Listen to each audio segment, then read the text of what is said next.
Hi there, it's Melanie Folks Mayers from Eden Mays HR Consulting. HR Consulting to keep you out of trouble and delivering your passion. So it's Thursday, which means it's vlog day, or vlog day, and I am in my lovely garden enjoying the sunshine, which is good, and a big perk of being an entrepreneur that I can work from wherever I feel like. So, this month our focus is on health and well-being, and this is week one. And so I just wanted to talk to you a bit about my experiences to kind of set you up for what we're going to do for the rest of the month. So, often when I've had interviews and things, I've had people say to me, "What do you do when you're stressed?" or "What do you do to de-stress?" And generally speaking, my answers are, I clean, I run, or I run and clean. So I'm a runner, and I find that it gives me clarity, and that if I haven't run for a few days, I feel a bit out of sorts and not particularly clear of mind. Now, to give you an understanding of my life, I'm a wife, a mother of two small children. I'm an entrepreneur, run my business. I have, responsibilities to make sure that my family are good. So I have sisters, I have parents. I'm an aunt, a godmother. I volunteer. So my schedule is normally pretty ram-packed, and while my faith keeps me centered, my fitness is what gives me that balance and gives me some breathing space. So I am a 5 a.m. runner. I go running, rain, shine, snow, ice, because it's my time. It's my time to clear my mind. It's my time to think about what I need to think about. There's no one else with me. I do have a running buddy sometimes, but in the main, it's my time. It's my time to clear my mind and clear my thoughts, and I find that I'm so much clearer when I've done it. And so if you hit me on a day when I haven't run for a week, my reaction is likely to be very different from when I've run and I feel calm and collected. It's a bit like, sometimes they say get off the tube or stop early and walk, because, not being squashed and hot and sweaty, and actually just having a little walk and a bit of kind of centered time helps to clear your mind before you start work or before you come home and need to deal with your family stuff. So I kind of say that to say everybody has stress, everybody deals with it differently. But you need to work out what works, not just for you as an entrepreneur because you are your business, but also what works for your team.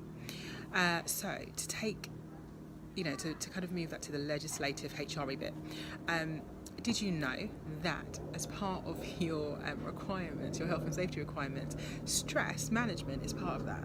So you need to be aware of what you do to ensure that your staff aren't stressed. Now, obviously some of it is, making sure they take their annual leave, making sure that when they take their annual leave, they're actually taking their annual leave, so they're not still working. And the same applies for you, about having a work-life balance, about, having an outlet. So some of the things that you can do as a manager is, making sure that someone has an outlet, someone to talk to, that one-to-ones aren't just about disseminating information and finding out why people haven't hit their targets, but also finding about what mitigation there might be, what issues there might be, what challenges they might have, and working out how you can address those.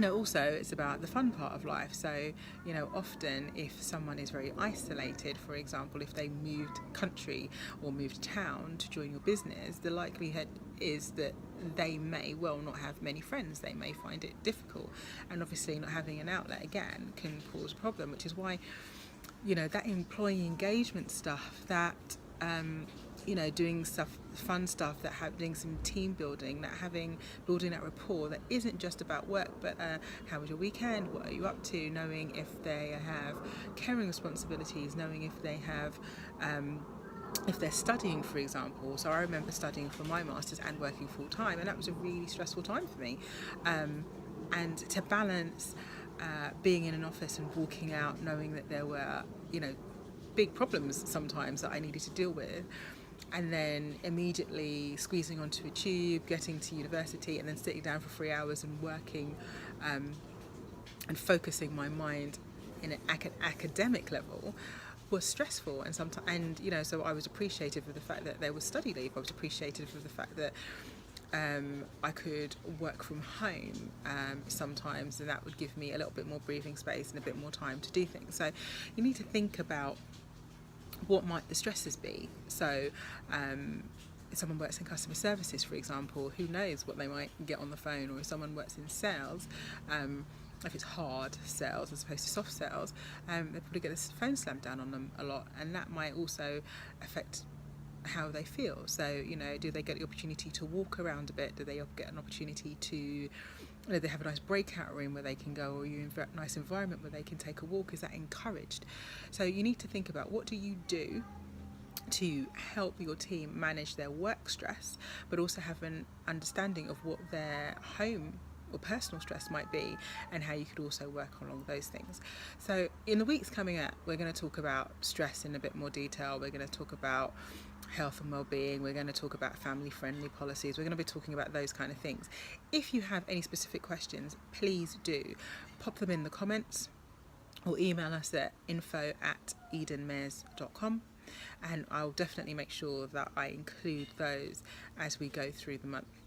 In the meantime, make sure you're managing your stress, that you're having a good time to relax, that you're eating well, and as I finish this, I'm going to have something to eat, and perhaps have half an hour of yoga before I get back to it. So have a lovely rest of the day, whatever time you're seeing this, and I will see you again real soon. Bye.